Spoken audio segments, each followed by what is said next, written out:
Hello students, hope you are doing well.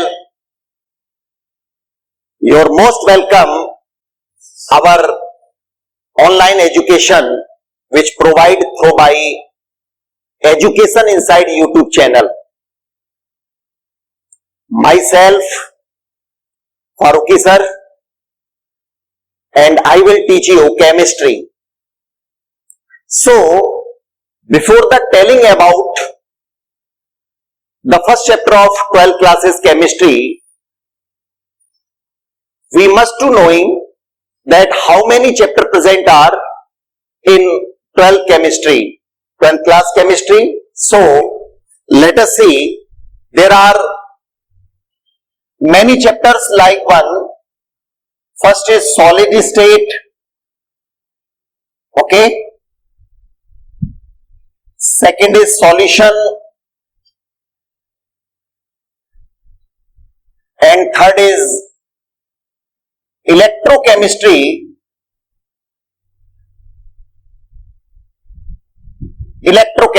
okay. Next is chemical kinetics,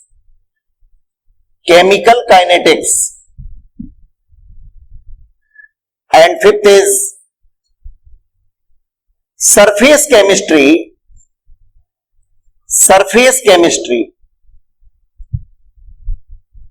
and sixth is metal extraction, basic principle how to extract metal from its ore, okay. Now metal extraction. And seven is p block elements.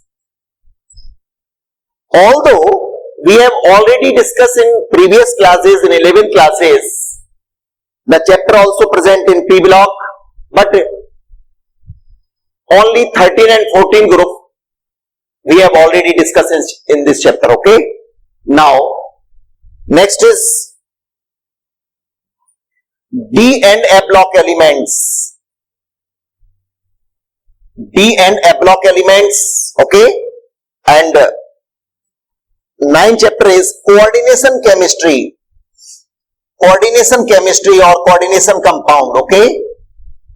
Coordination chemistry. 10th chapter halo derivatives,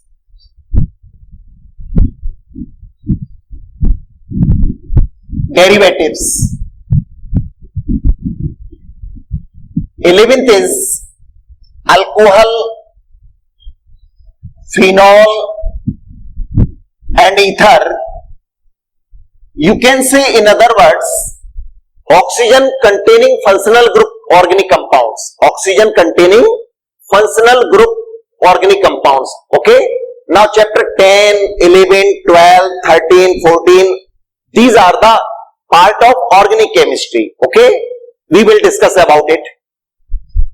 Next 12th chapter is aldehyde, ketone, carboxylic acid, okay, and also its derivatives. In previous classes, as we know, there are four derivatives of carboxylic acid, like as acid chloride, acid anhydride, acid amide, okay, and ester, okay. Carboxylic acid and their derivatives, okay. 10, 11, 12, 13, easily written as 9, 10, 10, 11, 12, 13. Amines, and another organic compounds also included, like as diazonium salt also, okay, nitro, nitroso, cyanide, cyano, isocyano, okay. 14 is biomolecules,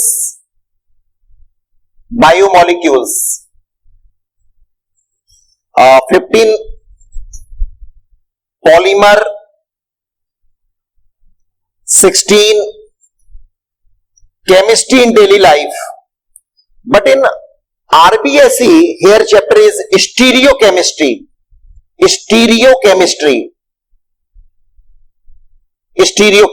Okay. Now 17 chemistry in daily life.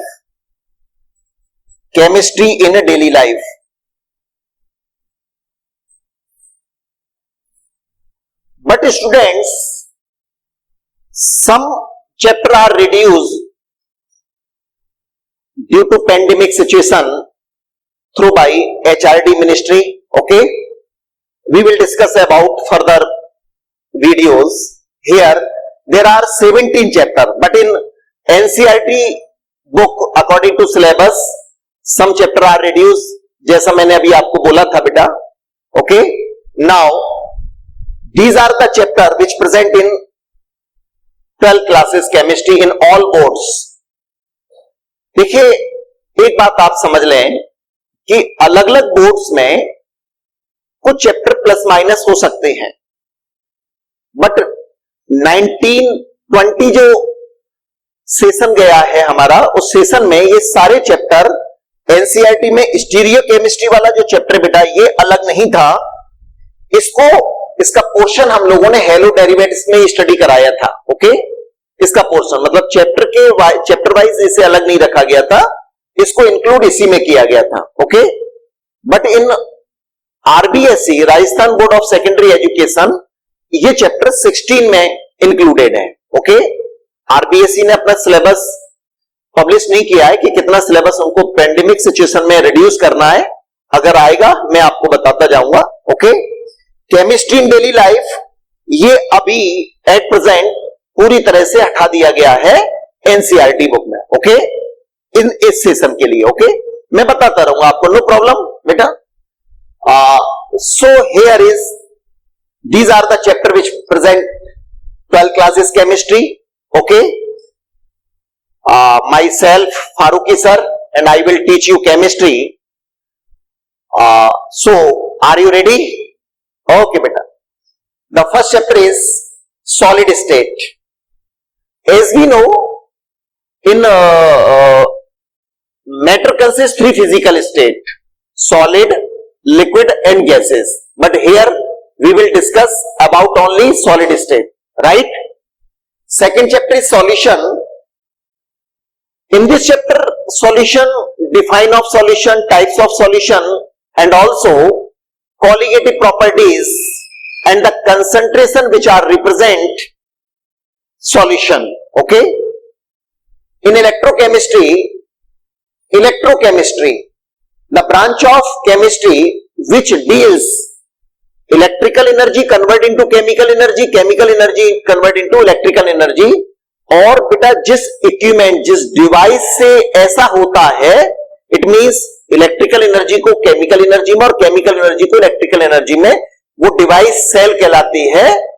Okay, इसके बारे में हम लोग about it we will discuss next videos. Surface chemistry, the name of surface chemistry, you can say the define of surface chemistry, it means the branch of chemistry which deals जितनी भी phenomena बेटा किसी substance के surface पर होती हैं, like as adsorption, colloidal and catalysis, वो phenomena को हम लोग सरफेस केमिस्ट्री में स्टडी करेंगे. Okay, so next is metal extraction. अब देखिएगा इस सेशन में मेटल एक्सट्रैक्शन प्रिंसिपल्स ये चैप्टर पूरी तरह से रिड्यूस कर दिया गया है, एक तरीके से हटा दिया गया. ओके, बट कुछ बोर्ड्स में अभी ऐसा नहीं हुआ, इसलिए मैंने आपको ओवरऑल यहां चैप्टर नेम वाइज आपको स्टडी कराया था. Okay, what is the means of this chapter? Actually as we know metal, some metals are found in free state and some are combined state. In combined state metal means in the form of compound, means ores. So how to extract metal from its ore?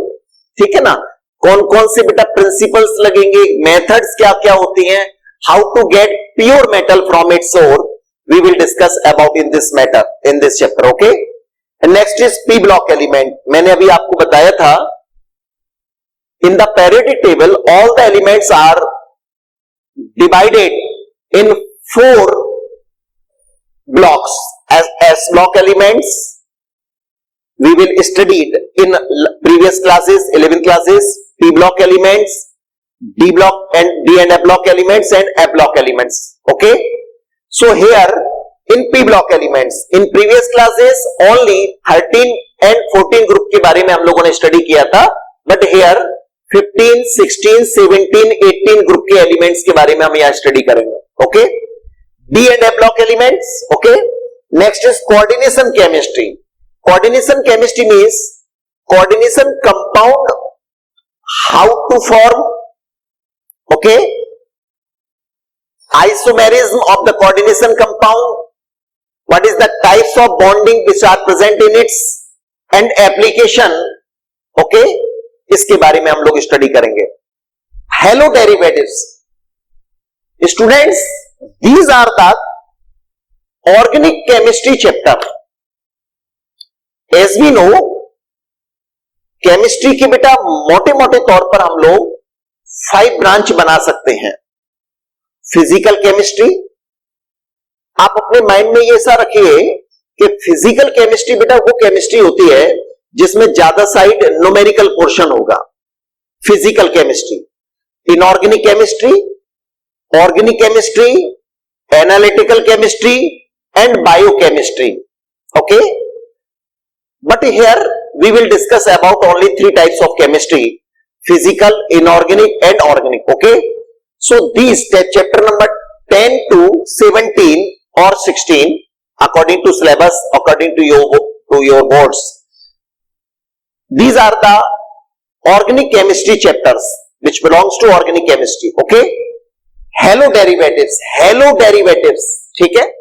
Alcohol, phenol and ether, जैसा मैंने अभी बताया था, कुछ boards में कहा जाता है कि oxygen containing functional group organic compounds, क्योंकि अल्कोहल, OH, फिनॉल, ईथर, इनमें ऑक्सीजन रहता है इनके फंक्शनल ग्रुप में बेटा first, and that is oxygen functional group organic compound second. Okay.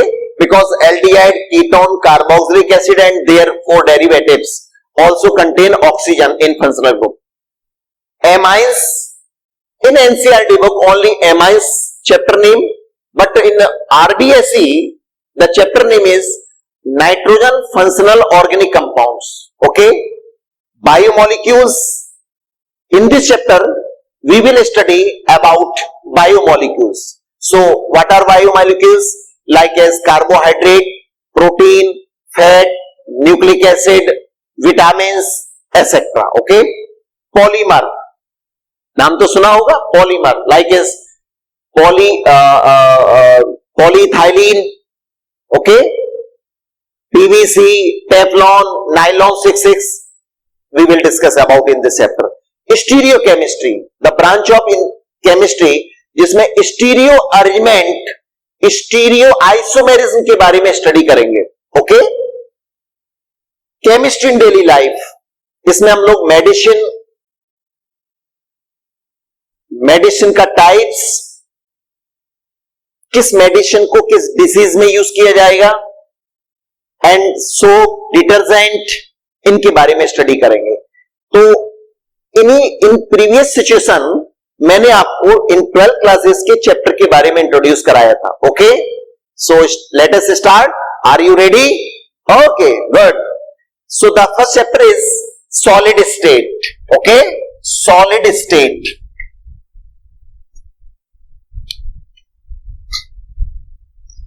Solid state is the first chapter of the chemistry. मैंने अभी आप लोगों को ये बताया है और हम जानते भी हैं कि बेटा matter consist 3 physical state. Matter means anything which have some mass, volume and occupy some space, and we will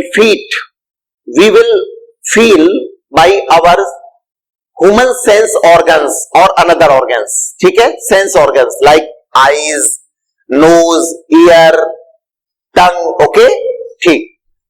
तो जो भी थिंग स्पेस को ऑक्युपाई करेगी, जिसका मास होगा, वॉल्यूम होगा, जिसे हम बाई ईयर, नोज, माउथ, टंग, इनके द्वारा हम उसे फील कर सकते हैं कि हां कुछ है, it means that is the matter. Okay, now matter has 3 physical state. Nature में कोई भी मैटर बेटा 3 तरीके की 3 टाइप्स की फिजिकल स्टेट में मिल सकता है। जैसे आप जानते हैं water in liquid phase, oxygen, hydrogen, nitrogen gaseous phase, ठीक है, salt, copper sulphate, iron, cobalt, nickel, these are the solid state. Okay, first is solid state.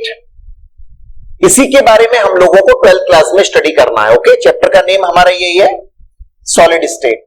Second is liquid बेटा, okay, and third is gases, okay.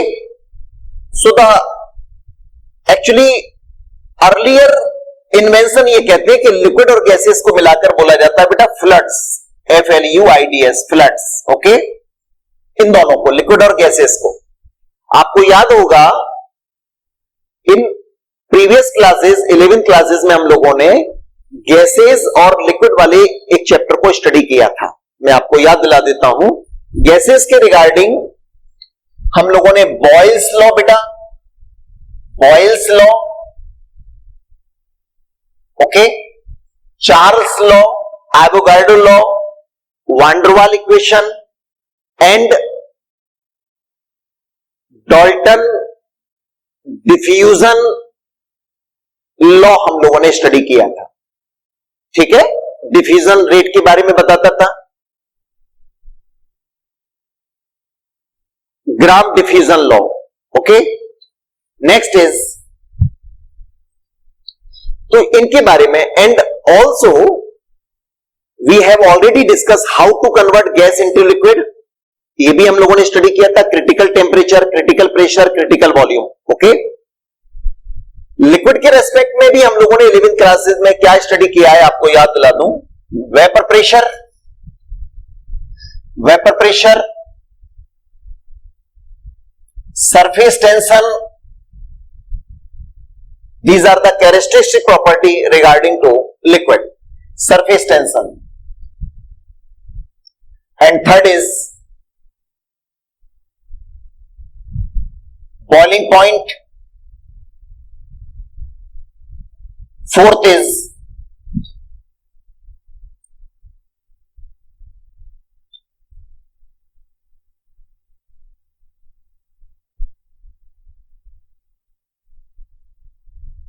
viscosity, viscosity, okay, तो these are the characteristics property of liquid।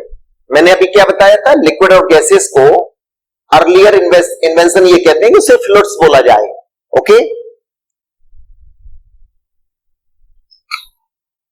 देखिए कुछ diagram से मैं आप लोगों को explain करने की कोशिश करता हूं। वैसे तो हम लोग as we know about 3 physical state of matter, there are 3 container, first in third container these are the particles so far away। okay, now this container, in this container this matter kept in it, and this container like this।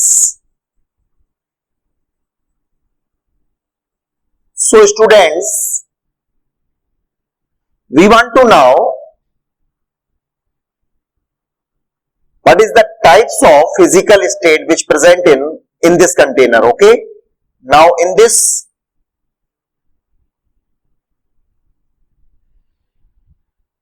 look at the board, listen carefully। actually in this container these are the particles so far away। इसका मतलब ये निकला कि ये particle, listen carefully एक word, constituents particle, constituent particles, constituent particles.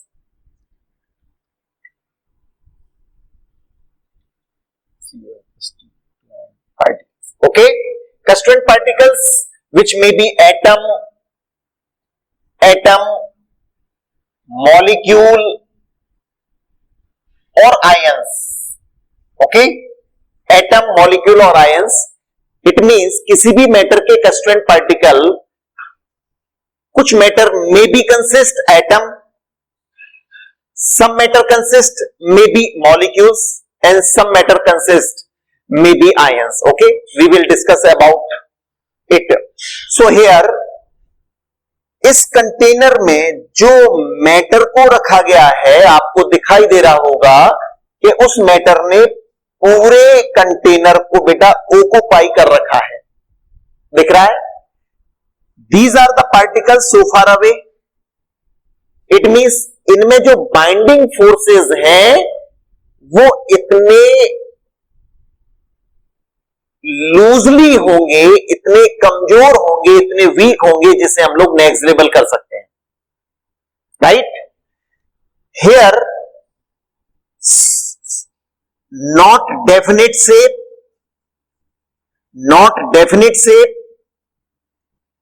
okay, not definite volume, okay.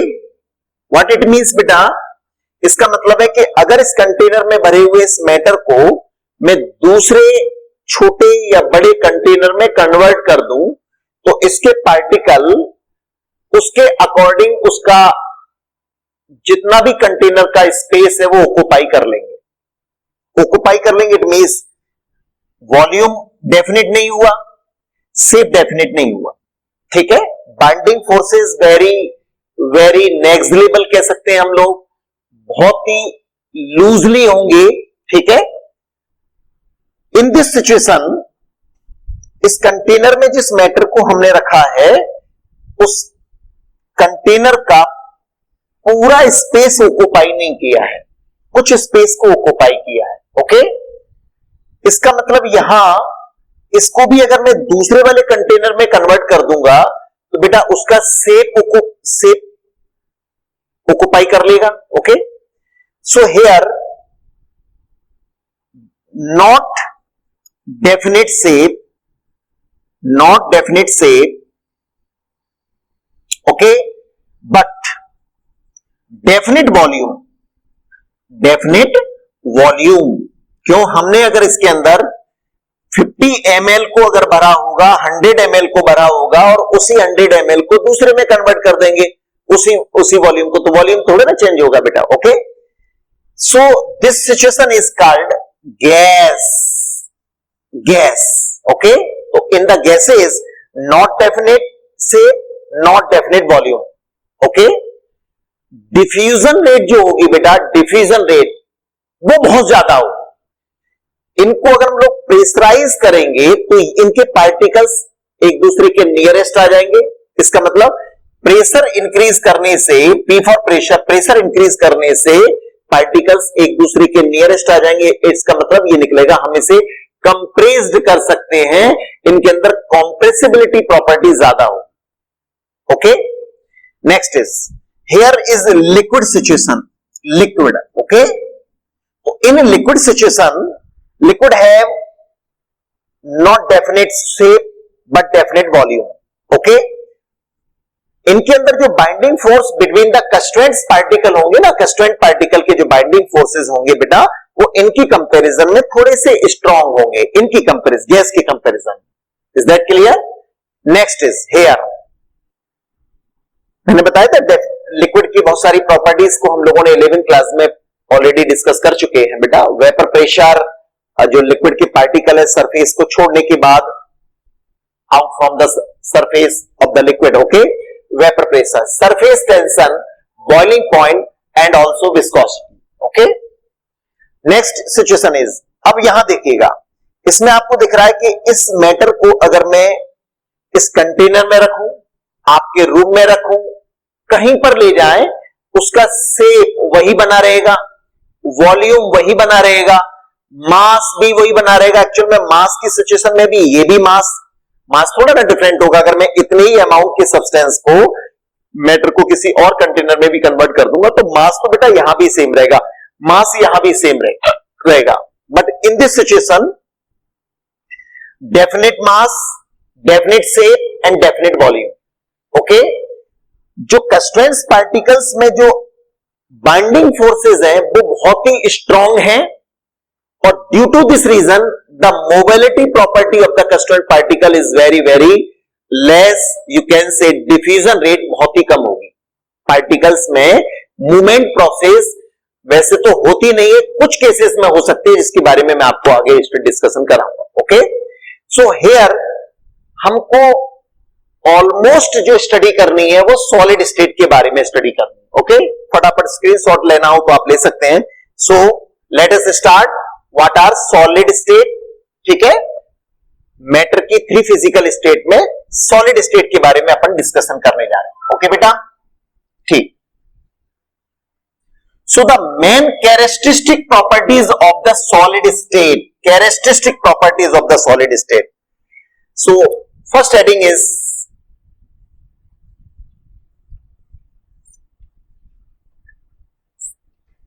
characteristic properties of solid. Okay, solid. You can say the first point is definite mass, volume and shape. Okay, mass, volume and shape कैसा होगा बेटा? Definite होगा। Is that clear?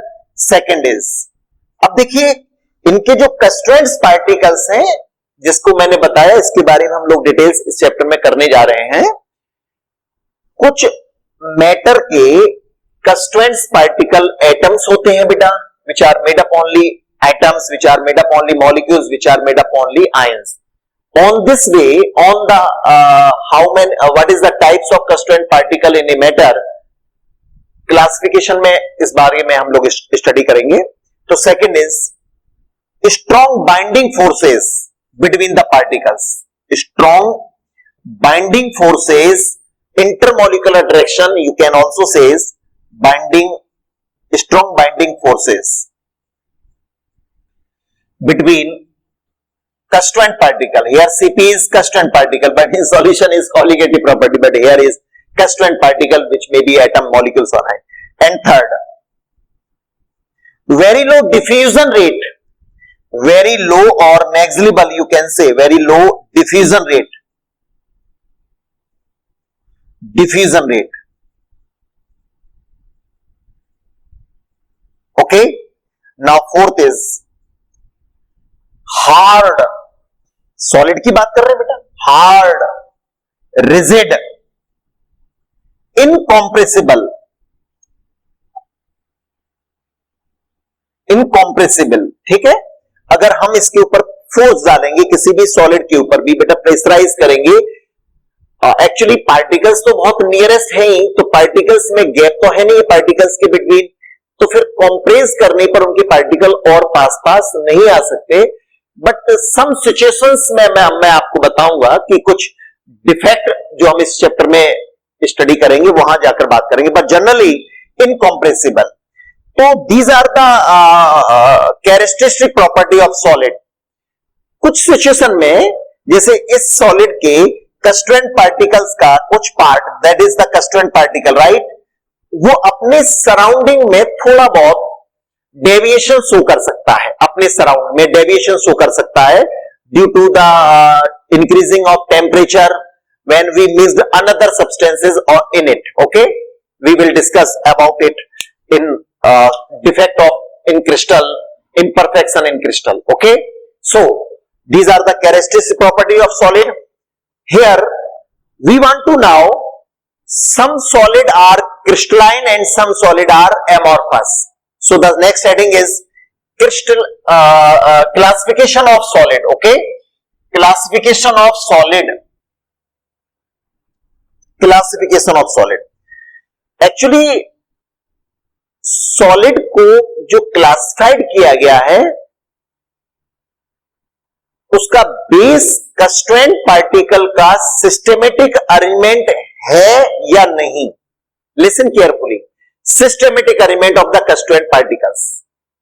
What it means like this, okay? So classification of solid state. Classification of solid state.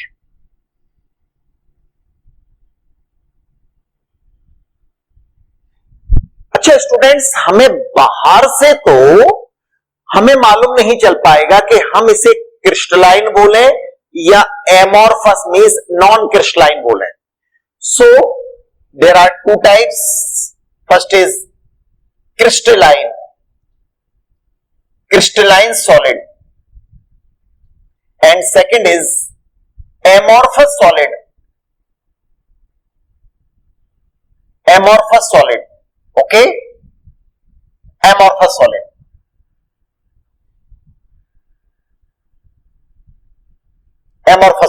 Okay, now अब question यहां arise ये होता है कि sir how to know what are crystalline solid and what are amorphous solid, क्योंकि बाहर से तो आपको वही कैरेक्टरिस्टिक्स नजर आएंगे. ओके, जब हम लोग इसके internally arrangement of the constraint particle solid के अंदर देखते तो हमें क्या क्या नजर आएगा. देखिएगा, अब आप इस बात को ऐसे समझेंगे, मैंने बोर्ड पर कंस्ट्रेंट पार्टिकल का कुछ अरेंजमेंट बनाया है बेटा. ओके, ध्यान से सुनिएगा और समझिएगा. ये कंस्ट्रेंट पार्टिकल का अरेंजमेंट है.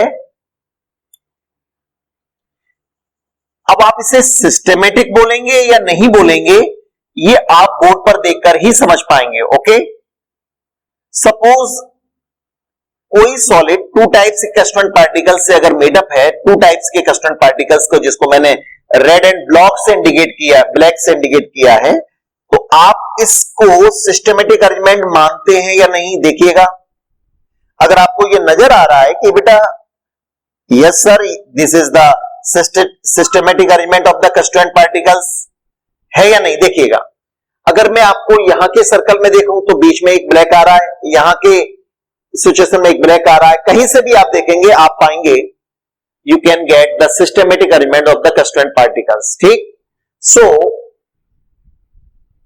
here we are describe crystalline and non-crystalline solid. Non-crystalline solid means amorphous solid.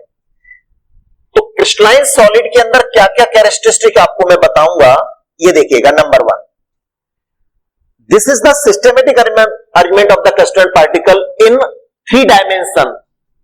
3 dimension means आगे जाएंगे, ओके, लेफ्ट या राइट हटेंगे हम लोग और ऊपर जाएंगे. This is the situation is 3 dimension. Okay, board पर उसे 3 डायमेंशन को एक्चुअली नहीं बनाया जा सकता, एक्यूरेट नहीं किया जा सकता, लेकिन मैं आपको कोशिश करूंगा समझने की. ओके, देखिएगा मैंने क्या किया इन कंस्टेंट पार्टिकल्स में. तो पहला जो पॉइंट होता है definite systematic arrangement, regular arrangement of the constant particles. Systematic regular arrangement of the constituent particles. CP means constituent particles. Constituent particles means some are atoms, molecules or ions. Okay, ions. Okay, constituent particle. अच्छा, systematic constant particle के arrangement से क्या होगा ये आप देखिएगा, जिससे second point बनाऊंगा. अगर मैं इन कंस्टेंट पार्टिकल्स को joint by through a line, ये मैंने अटैच कर दिया. ओके, थोड़ा कलरफुल बनाया था, मैं आपको समझाने की वजह से ऐसा किया था बेटा. देखिएगा, ओके, नाउ सिमिलरली, ओके,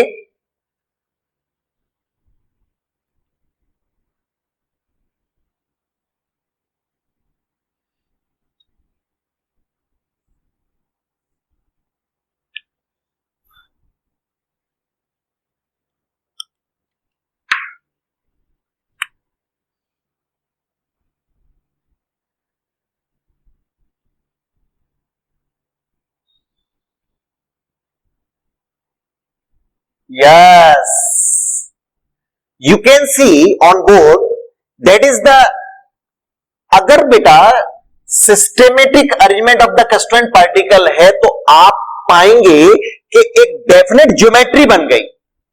देखिए शेप मींस ज्योमेट्री, एक डेफिनेट ज्योमेट्री नजर आ रही है आपको बेटा। अगर मैं आगे भी अटैच करता जाऊंगा तो वही सिचुएशन आगे भी बनेगी, देखिएगा दिख रहा है आपको।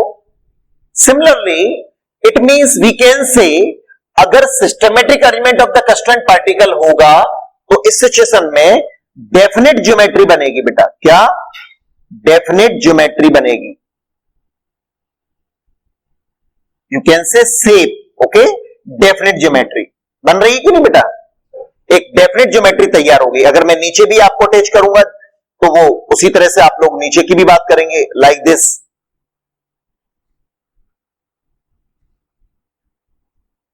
ठीक है, नीचे भी इसी तरह का बनता जाएगा। खैर, definite geometry. And third is, these are the actual solid. Actual solid मैं क्यों बोल रहा हूं? क्योंकि बाहर से ही केवल सिस्टमेटिक अरेंजमेंट की बात नहीं हो रही, बल्कि इंटरनल सिचुएशन में भी सिस्टमेटिक अरेंजमेंट की बात हो रही है। Actual solid, okay. And fourth is this cleavage property. अब देखिए क्लीवेज प्रॉपर्टी में यहां लिखूंगा, बट इसको मैं आपको आगे डिफाइन करूंगा। नॉर्मल वे में मैं आपको बता दूं, if we can take a crystalline solid, then we cut by sharp edge knife, then we can get two plane surface containing part. जो टू पीसेस में वो कन्वर्ट होगा ना बेटा, टू पीसेस में जब हम किसी नाइफ से उसे कट करेंगे तो जो प्लेन, जो टू न्यू जनरेटेड पार्ट होगा, उनकी सरफेस कैसी होगी? Plane and smooth. That's property is called cleavage property, okay. अगर हम किसी नाइफ से अगर हम काटते हैं तो क्रिस्टलाइन सॉलिड क्या होते हैं? New generated pieces have plane and smooth surface, okay. This property is called cleavage property, okay, cleavage property. And fifth is anisotropic in nature. Anisotropic in nature, इसके बारे में भी आपको बताऊंगा। एनआइसोट्रॉपिक नेचर, फिलहाल इतना सुन ले। एनआइसोट्रॉपिक नेचर होता है क्रिस्टलाइन सॉलिड का। हम क्रिस्टलाइन सॉलिड की कैरेक्टरिस्टिक प्रॉपर्टी स्टडी कर रहे हैं बेटा, क्रिस्टलाइन सॉलिड की, ओके। एनआइसोट्रॉपिक मींस होगा different values of the physical property in different direction. जब हम क्रिस्टलाइन सॉलिड की कुछ physical property like as thermal conductivity, ETC अपन जब डिस्कशन करेंगे तो इनकी फिजिकल प्रॉपर्टीज क्या होंगी? Refractive index, yes, that is the main point of refractive index. तो ये फिजिकल प्रॉपर्टी डिफरेंट डायरेक्शन में डिफरेंट होंगी, okay. That is called anisotropic. अब ऐसा क्यों होगा? मैंने बताया, हम आपको क्लीवेज प्रॉपर्टी के बारे में अलग से बताएंगे। एनआइसोट्रॉपिक, अभी हम कैरेक्टरिस्टिक पॉइंट को अभी केवल नोट कर रहे हैं। फिर six is okay, they are long range ordered solid. Long range ordered solid, अब आप देखिए एक जैसा ऑर्डर मिलेगा कि नहीं आपको? अगर आप एक्स एक्सिस में जा रहे हैं, वाई एक्सिस पर जा रहे हैं, जेड एक्सिस पर जा रहे हैं, तो कंस्टिट्यूएंट पार्टिकल का सिस्टमेटिक अरेंजमेंट है बिल्कुल उस सॉलिड सब्सटेंस के लास्ट तक। It means long range order solid, long range ordered, you can say long range order, right? And next is melting point sharp and definite. Melting point sharp and definite, it means क्या मतलब? Definite, इसका मतलब एक particular temperature पर ही melt हो पाते हैं बेटा। लेकिन एमॉर्फस सॉलिड की जब मैं बात करूंगा तो उनमें क्या होगा? एक रेंज होती है, रेंज पर वो सॉफ्टनेस होना चालू कर देते हैं। इनमें ऐसा नहीं हो, पर्टिकुलर टेम्परेचर, तो क्लियरली टेम्परेचर पर, एक डेफिनेट टेम्परेचर पर भी मेल्ट होंगे, वो शार्प होगा। That is the melting point, sharp and definite. And last is cooling curve. Cooling curve beta, cooling curve. Cooling curve discontinuous. We will discuss about it. Discontinuous cooling curve. अब देखिएगा क्या क्या point बताया मैंने. Constituent particle का systematic arrangement, regular systematic arrangement होगा. इससे क्या जनरेट होगा कि सर डेफिनेट ज्योमेट्री जनरेट हो जाएगी. ठीक है ना. और तो वो आप जानते ही हैं. एक्चुअल सॉलिड होंगे. Okay. Cleavage property anisotropy in nature and the property is called anisotropy. Different physical properties in different direction. Okay, that's property is called anisotropy. Long range order, melting point sharp and definite, cooling curve discontinuous. So note कर लें, screenshot ले लें बेटा इसका. अब मैं आप लोगों को थोड़ा कंपैरेटिवली बताने जा रहा हूं और वो है amorphous solid. Okay, amorphous solid. Amorphous solid.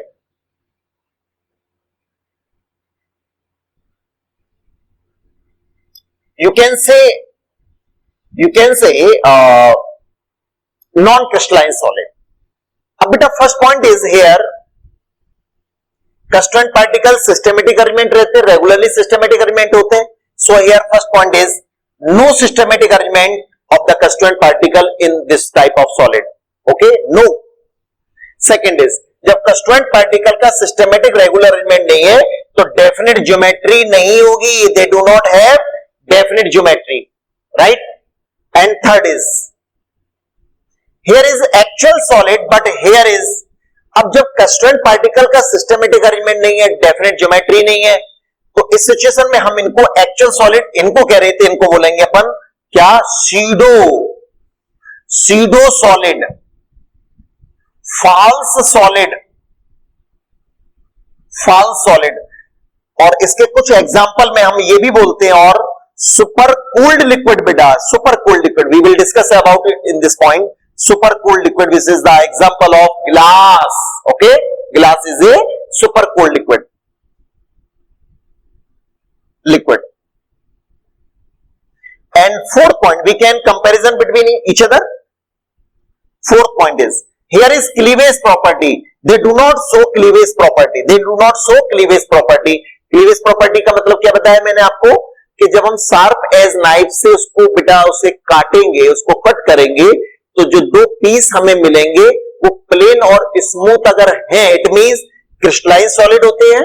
और अगर ऐसा नहीं है, रफली सरफेस वाले पीसेस अगर मिलेंगे, इसका मतलब वो क्लीवेज प्रॉपर्टी शो नहीं कर रहे. Okay, next is here is anisotropic in nature, anisotropic nature, but here is isotropic in nature, isotropic in nature. इसका मतलब क्या होगा, different values of physical properties are different in different direction, that is the called anisotropic.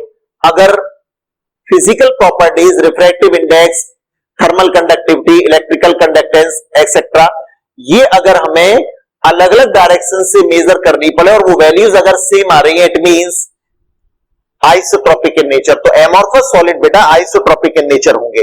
Fifth के बाद में अगर मैं 6 point की बात करवाऊं आपको, तो 6 पॉइंट में यह कहता लॉन्ग रेंज ऑर्डर, यानी लंबी डिस्टेंस तक कंस्टिट्यूएंट पार्टिकल का सिस्टमेटिक अरेंजमेंट होता है. लॉन्ग रेंज ऑर्डर यहां होगा short range order, short range order. ठीक है, कुछ डिस्टेंस तक सिस्टमेटिक, कुछ डिस्टेंस तक हो सकता है, बट कुछ डिस्टेंस मतलब सम रेंज, ठीक है, शॉर्ट रेंज होगा.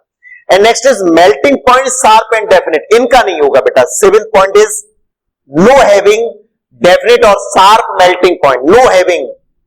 Okay, no having. Cooling curve इनका डिसकंटिन्यूअस होता है, इनका कूलिंग कर्व होगा बेटा कंटिन्यूअस. कूलिंग कर्व कैसा होगा बेटा, continuous, continuous. Okay, cooling curve. ठीक है, थोड़ा जल्दी लिख देता हूं, स्पेलिंग देख सकते हैं आप लोग. तो this we can say comparison each other. Okay, second is how to now, what are the example of crystalline solid and non crystalline solid. Look at the board and carefully listen, okay. देखिए, वैसे तो कोई आप नहीं जज कर सकते, but इसके लिए मैं एक सिंपल सी ट्रिक्स आपको बताता हूं। ऑन दिस बेसिस एक सिंपल सी ट्रिक्स विच जो ज्यादातर एग्जाम्पल में ये फॉलो हो गया, वो ट्रिक्स क्या है बेटा? जिनके फॉर्मूले, लिसन केयरफुली, जिनके फॉर्मूले आप इजी गोइंग बोल सकते हैं, इजी गोइंग बोल सकते हैं। देखिए, ये कंप्लीटली पर तो शो नहीं होता, बट जनरली ट्रिक्स यूज होती है, बोल सकते हैं। अब जैसे आपने बोला सर वाटर, वाटर का फॉर्मूला होता है यस, तो वाटर इज, अब आपके माइंड में आएगा सर वाटर तो जो है लिक्विड होता है, या कैसे एग्जांपल में इसको कर दिया गया? तो बेटा आप ये समझिए, यहां मैंने सॉलिड लिख दिया गया। किसी भी सब्सटेंस को, किसी भी मैटर को we can interchanges regarding to phase, okay, like this. अगर हमारा कोई सॉलिड है, look at the board, solid को जब हम लोग हीट करेंगे बेटा, हीट करेंगे तो उसको किस में कन्वर्ट कर सकते हैं हम लोग? लिक्विड में कर सकते हैं। लिक्विड को और हीट किया जाए तो हम कन्वर्ट कर सकते हैं उसको किसको बेटा? गैसेज में, यानी वेपर फेज में ला सकते हैं ना, ओके। सिमिलरली गैस को अगर मैं कूल करता हूं तो बेटा लिक्विड में कन्वर्ट कर लेंगे हम लोग। टेम्परेचर को अगर डिक्रीज करते हैं तो गैस किस में कन्वर्ट हो जाएगी? लिक्विड को। और लिक्विड को भी अगर मैं और कूल करता हूं तो वो किस में कन्वर्ट हो जाएगा? इट मींस सॉलिड में। So we can interchanges regarding to phases of the matter, okay. इसी तरह से मैंने बताया था जिसको कहते हैं ना हम लोग ice. Ice is the solid state of the water, okay, ice. The formula is H2O।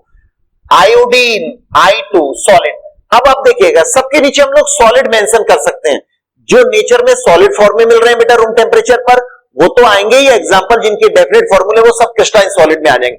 अच्छा बताइए, बेंजीन फॉर्मूला होता है कि नहीं? यस। तो benzene also included in this C6H6। Graphite, graphite अब कहोगे आपके sir, so graphite is the allotropes of carbon. Allotropes of carbon, इसका मतलब निकलेगा जितने भी किसी एलिमेंट के एलोट्रॉप्स होते हैं उनका सेम फॉर्मूला होता है, सेम सिंबल होगा, तो हम लिख सकते हैं C, बेस पर लिख सकते हैं S। कार्बन का allotropes of the carbon is graphite.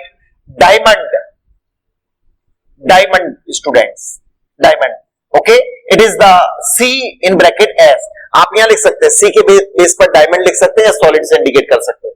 तो these are the example. Sodium chloride, copper sulphate, copper sulphate, okay, sodium chloride salt. Iron, cobalt, nickel, silver, okay. H2, अब देखिए H2 गैस है, मैं आपको बार बार बोल रहा हूं, बट मैंने यहां क्या लिख दिया? सॉलिड। तो solid hydrogen gas, solid form की बात कर रहे हैं। तो जिनके फॉर्मूले होते हैं, इट मींस बिल्कुल सिंपल सी बात, जिनके फॉर्मूले हैं we can say by mouth directly, तो वो क्रिस्टलाइन सॉलिड में इंक्लूड हो जाएंगे, ओके बेटा। एमोर्फस सॉलिड में क्या होगा? जिनके डेफिनेट फॉर्मूले आप वर्बली नहीं बोल सकते, लाइक एज प्लास्टिक, कह सकते हैं आप लोग? नो, प्लास्टिक, गिलास, rubber, and also all the types of polymer, polymer बेटा, पॉलीमर, ओके। तो these are the example of crystalline solid. आगे भी मैं आपको डिस्कशन कराने जब वाला हूं, क्योंकि क्रिस्टलाइन सॉलिड की जब हम लोग classification of the crystalline solid हम स्टडी करेंगे, तो classification of the crystalline solid which are the based on what is the types of crystalline particle and what are the types of binding forces between the crystalline particles। यानी crystalline particles उस crystalline solid में कौन है और उन crystalline particles के बीच में crystalline particle के बीच में किस तरह का force attraction between each other है, इसके बेसिस पर like as ionic solid, ionic solid means crystalline particles are ions, molecular solid it means crystalline particle are molecules, covalent solid it means crystalline particle and atoms, and also metallic solid. There are four types of crystalline solid: ionic solid, molecular solid, covalent solid, and fourth is metallic solid. ठीक है ना? We will discuss about it in next module number 2 here only. तो आज हम लोगों ने बेटा क्या क्या स्टडी किया है? एक तो मैंने आप लोगों को अकॉर्डिंग टू सिलेबस 12 क्लासेस में कितने चैप्टर्स हैं उनके बारे में इंट्रोड्यूस कराया था। Secondly first chapter solid state की हमने बिगनिंग की, और सॉलिड क्या होते हैं, मैटर की 3 फिजिकल स्टेट में सॉलिड किसको कहा जाएगा, उनके कैरेक्टरिस्टिक पॉइंट के बारे में स्टडी किया था। And what are the types of crystalline solid state, crystalline solid and amorphous solid. Crystalline solid की ये कैरेक्टरिस्टिक प्रॉपर्टी है, जैसे मैंने कहा था anisotropy, cleavage, cooling curve, melting point, इनके बारे में मैं आपको अलग से भी सेकंड वीडियो में आपको एक्सप्लेन करने जा रहा हूं, ठीक है ना। These are the amorphous solid. ये इनके cross means no having any systematic regular element of the crystalline particle, no having definite geometry, no having cleavage property.